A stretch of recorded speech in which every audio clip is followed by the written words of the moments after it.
Feliz y bendecido día, aprendiendo un curso de milagros. El secreto de la verdadera oración es olvidarte de las cosas que crees necesitar. Pedir algo específico es igual que ver el pecado primero y luego perdonarlo. Del mismo modo, al orar pasas por alto tus necesidades específicas, tal como las ves, y las dejas en manos de Dios. Ahí se convierten en los regalos que le haces, pues le dicen que no antepondrás otros dioses a Él, ni que quieres otro amor que el suyo. Este libro es un comienzo, no un final.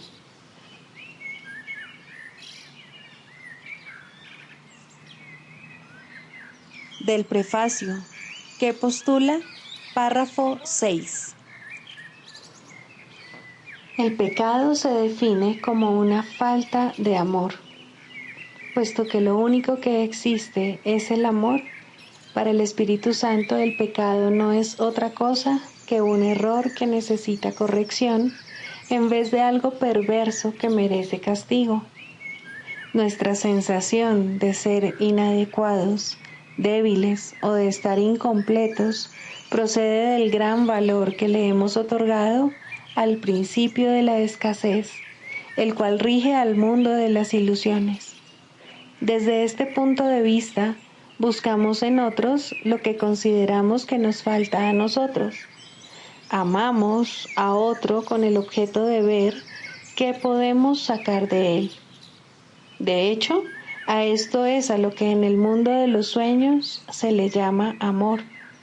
No puede haber mayor error que ese, pues el amor es incapaz de exigir nada.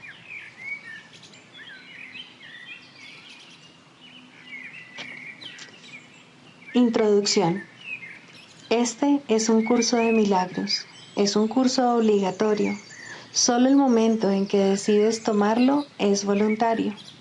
Tener libre albedrío no quiere decir que tú mismo puedas establecer el plan de estudios. Significa únicamente que puedes elegir lo que quieres aprender en cualquier momento dado. Este curso no pretende enseñar el significado del amor, pues eso está más allá de lo que se puede enseñar. Pretende, no obstante, despejar los obstáculos que impiden experimentar la presencia del amor, el cual es tu herencia natural. Lo opuesto al amor es el miedo, pero aquello que todo lo abarca no puede tener opuestos. Este curso puede, por lo tanto, resumirse muy simplemente de la siguiente manera. Nada real puede ser amenazado. Nada irreal existe. En esto radica la paz de Dios.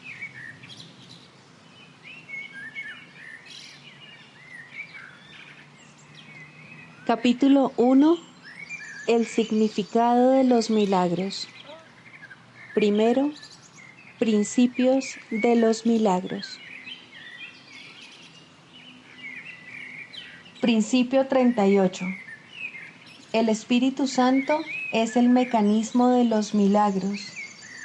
Él reconoce las creaciones de Dios, así como tus ilusiones.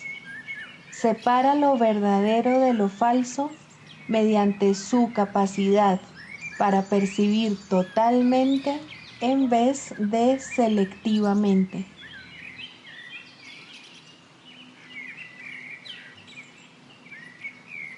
Capítulo 5.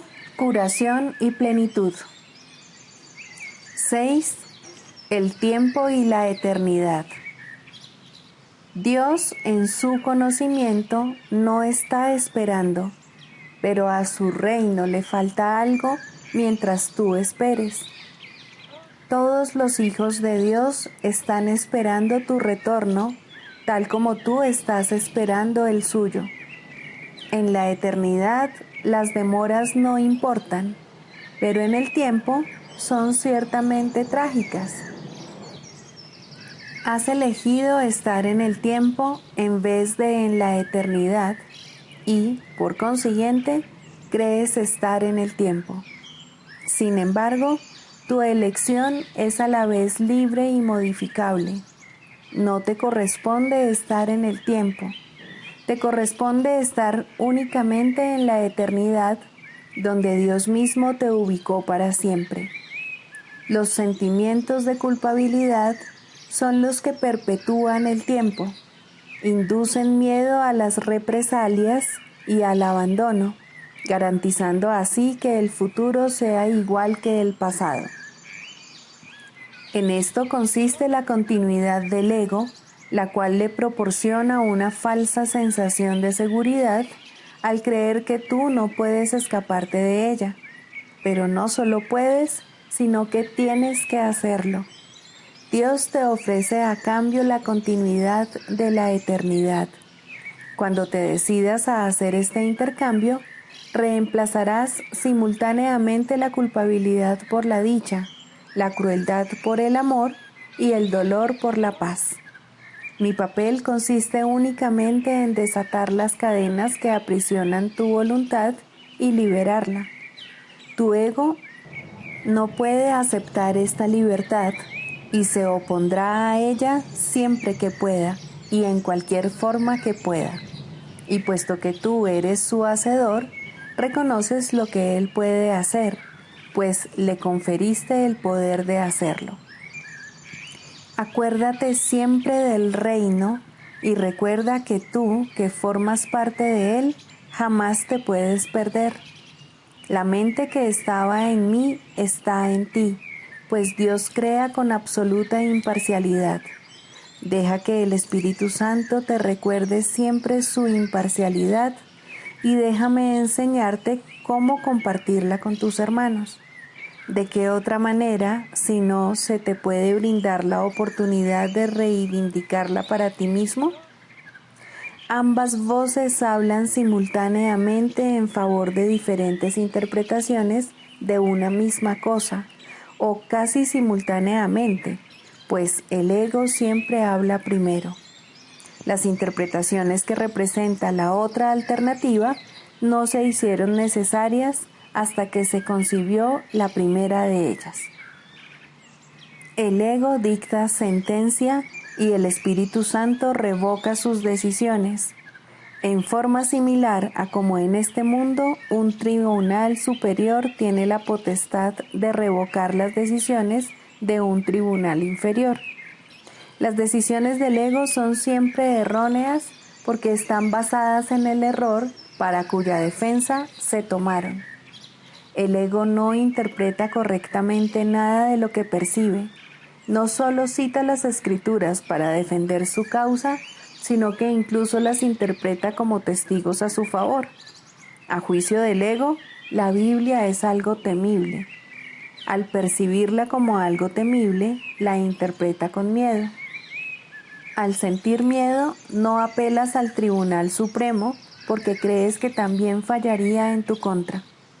Existen muchos ejemplos que muestran la forma en que las interpretaciones del ego son engañosas, pero con unos pocos bastará para mostrar cómo el Espíritu Santo puede reinterpretarlas bajo su propia luz.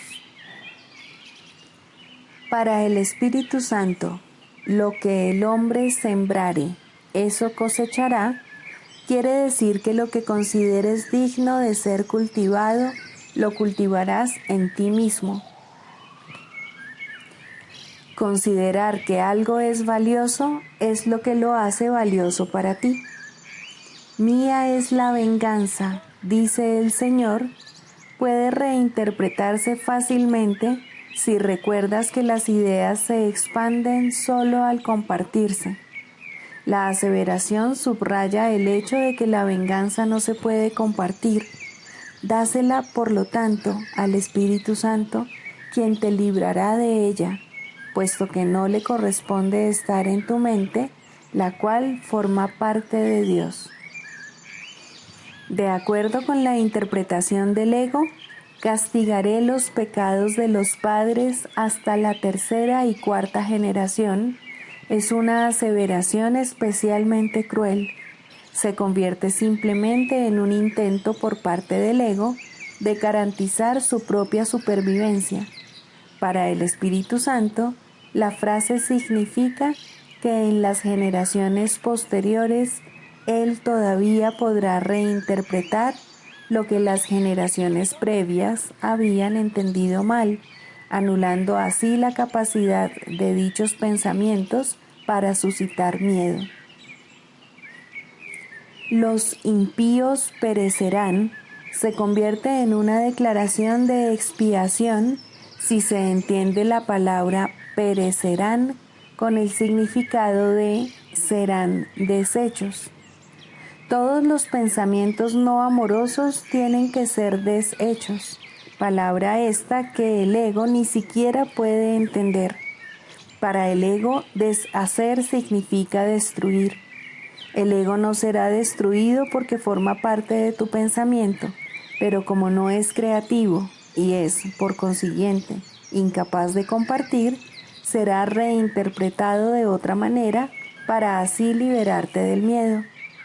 La parte de la mente que le diste al ego regresará simplemente al reino, donde a toda ella le corresponde estar. Puedes demorar la compleción del reino, pero no puedes introducir el concepto de miedo en él. No tienes por qué temer que el Tribunal Supremo te vaya a condenar. Este simplemente declarará sin lugar el caso contra ti. No puede haber caso contra un hijo de Dios, y todo testigo que da fe de la culpabilidad de las creaciones de Dios está levantando falso testimonio contra Dios mismo. Apela jubilosamente todo lo que creas al propio Tribunal Supremo de Dios, ya que éste habla por él, y, por consiguiente, lo que afirma es la verdad. Declarará sin lugar el caso contra ti, no importa cuán cuidadosamente lo hayas preparado. Lo podrás haber planeado a prueba de todo, pero no está a prueba de Dios. El Espíritu Santo no le dará audiencia, pues Él solo puede dar testimonio de la verdad. Su veredicto será siempre: tuyo es el reino, porque el Espíritu Santo te fue dado para recordarte lo que eres. Cuando dije, yo he venido como una luz al mundo, lo que quise decir fue que vine a compartir la luz contigo. Recuerda mi referencia al espejo tenebroso del ego y recuerda también que dije, no mires ahí. Todavía sigue siendo cierto que es a ti a quien le corresponde decidir dónde has de buscar para encontrarte a ti mismo. La paciencia que tengas con tu hermano es la misma paciencia que tendrás contigo mismo. ¿No es acaso digno un hijo de Dios de que se tenga paciencia con él? He tenido infinita paciencia contigo porque mi voluntad es la voluntad de nuestro Padre, de quien aprendí lo que es la paciencia infinita. Su voz estaba en mí tal como está en ti, exhortándonos a tener paciencia con la filiación en nombre de su Creador. Ahora debes aprender que solo la paciencia infinita produce resultados inmediatos. Así es como el tiempo se intercambia por la eternidad. La paciencia infinita recurre al amor infinito y, al producir resultados ahora, hace que el tiempo se haga innecesario. Hemos dicho repetidamente que el tiempo es un recurso de aprendizaje, que será abolido cuando ya no sea necesario. El Espíritu Santo, que habla en favor de Dios en el tiempo, sabe también que el tiempo no tiene sentido. Él te recuerda esto en todo momento porque su función especial consiste en conducirte de regreso a la eternidad y permanecer allí para bendecir tus creaciones. Él es la única bendición que realmente puedes dar, pues es verdaderamente bendito. Puesto que Dios te dio el Espíritu Santo libremente, tienes que darlo tal como lo recibiste.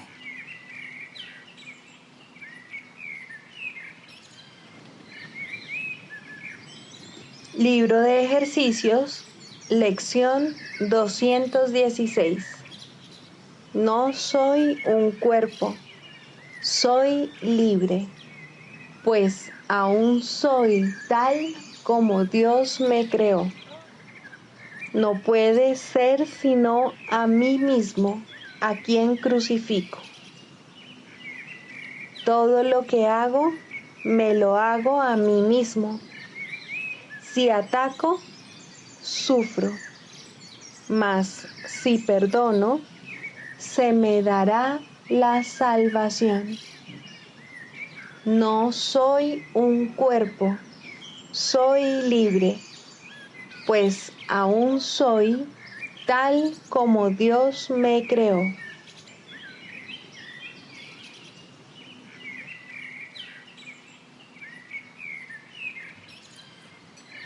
Manual para el maestro. 4. ¿Cuáles son las características de los maestros de Dios? Las características superficiales de los maestros de Dios no son en modo alguno similares. Si se les mira con los ojos del cuerpo, se observa que no hay parecido entre ellos, que vienen de ambientes totalmente distintos, que sus experiencias acerca del mundo varían enormemente y que sus personalidades externas son muy diversas. Durante las primeras etapas en el desempeño de su función como maestros de Dios, no han adquirido todavía las profundas características que los establecerán como lo que son. Dios concede dones especiales a sus maestros porque tienen un papel especial que desempeñar en su plan para la expiación. El que sean especiales es, por supuesto, una condición estrictamente temporal, establecida en el tiempo a fin de que les lleve más allá de él. Estos dones especiales, nacidos de la relación santa hacia la que se encamina la situación de aprendizaje-enseñanza, se convierten en algo característico de todos los maestros de Dios que han progresado en su aprendizaje. Desde este punto de vista, todos son iguales. Cualquier diferencia entre los hijos de Dios es siempre temporal. Puede afirmarse, no obstante, que, en el tiempo, los maestros de Dios más avanzados poseen las siguientes características: confianza, honestidad, tolerancia, mansedumbre, júbilo, indefensión, generosidad, paciencia, fe y mentalidad abierta. Hoy haremos hincapié en la característica 4, la mansedumbre.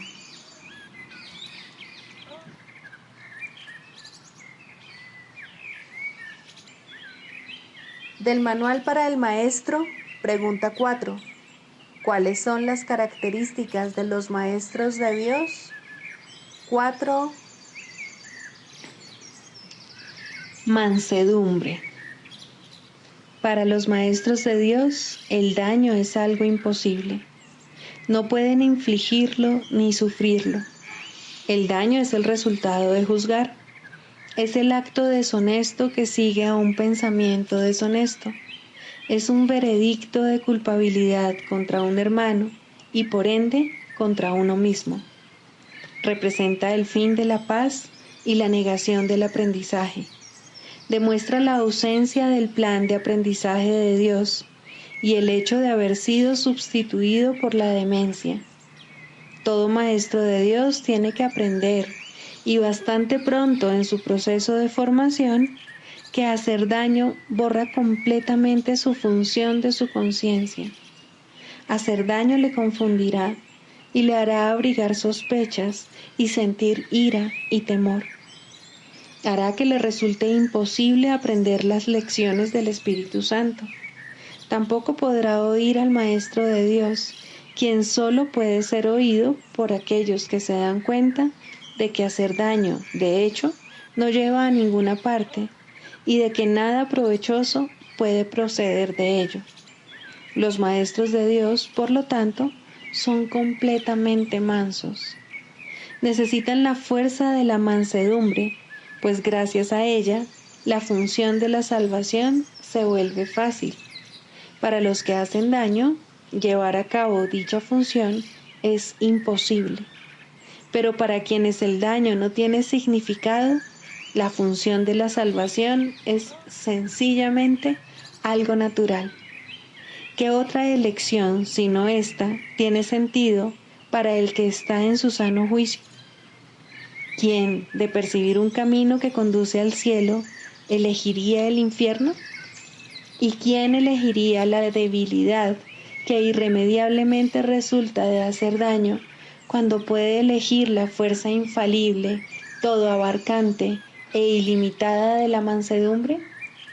El poder de los maestros de Dios radica en su mansedumbre, pues han entendido que los pensamientos de maldad no emanan del Hijo de Dios ni de su Creador. Por lo tanto, unen sus pensamientos a aquel que es su fuente, y así su voluntad, que siempre fue la de Dios, queda libre para ser como es.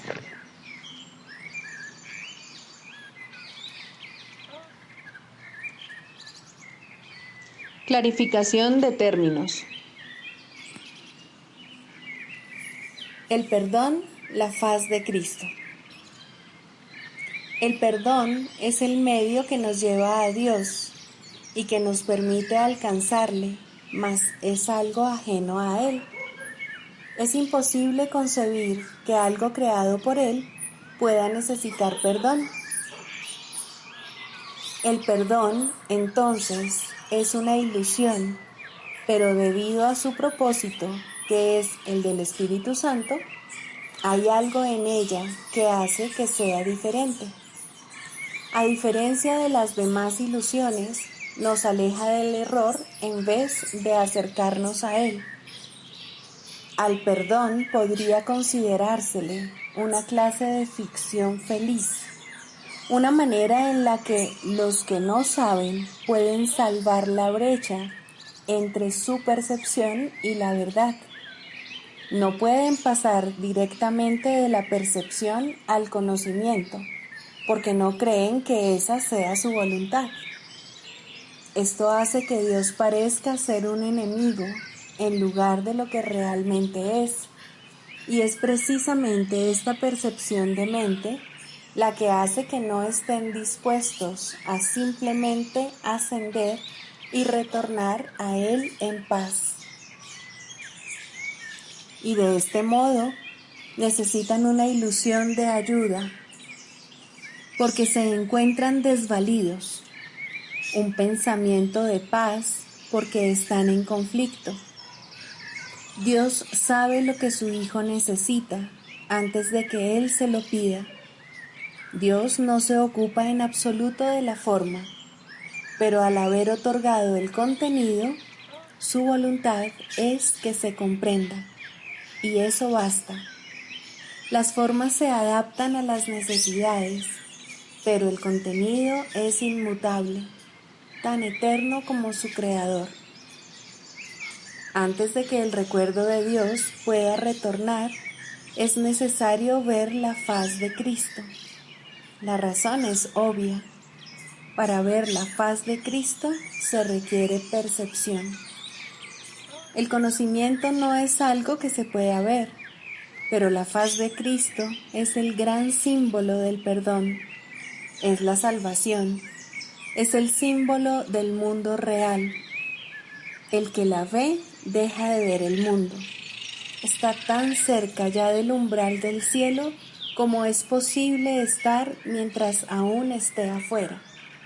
Mas desde ahí, un paso más basta para entrar. Es el paso final y ese se lo dejamos a Dios. El perdón es un símbolo también, pero en cuanto que símbolo exclusivo de la voluntad del Padre, no puede ser dividido. Y así, la unidad que refleja se convierte en su voluntad. Eso es lo único que aún está en el mundo en parte y que, al mismo tiempo, es el puente que conduce al cielo. La voluntad de Dios es lo único que existe. Lo único que podemos hacer es pasar de la nada al todo, del infierno al cielo. ¿Es esto una jornada? No, en verdad no lo es, pues la verdad no va a ninguna parte. Pero las ilusiones cambian según el lugar o la época. El paso final no es más que otro cambio. Por ser una percepción, es en parte irreal. Sin embargo, esa parte desaparecerá. Lo que entonces quedará será la paz eterna y la voluntad de Dios. Ahora ya no hay deseos, pues los deseos cambian. Incluso lo que una vez se deseó puede volverse indeseable. Esto es así porque el ego jamás puede estar en paz, pero la voluntad es constante por ser el don de Dios, y lo que Él da es siempre como Él mismo. Este es el propósito de la faz de Cristo. Es el regalo de Dios para la salvación de su Hijo. Contempla únicamente esto y habrás sido perdonado. Cuán hermoso se vuelve el mundo en ese instante en el que ves la verdad acerca de ti mismo reflejada en él. Ahora estás libre de pecado y contemplas tu impecabilidad. Ahora eres santo y así lo percibes. Y ahora la mente retorna a su Creador, la unión de Padre e Hijo, la unidad de unidades que se encuentra detrás de toda unión, aunque más allá de todas ellas. No se ve a Dios, sino que únicamente se le comprende. No se ataca a su Hijo, sino que se le reconoce.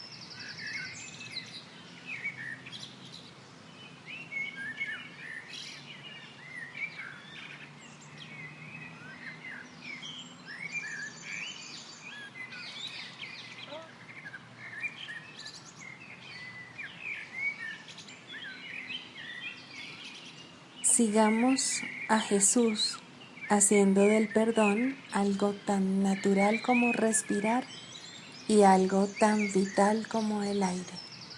Amén.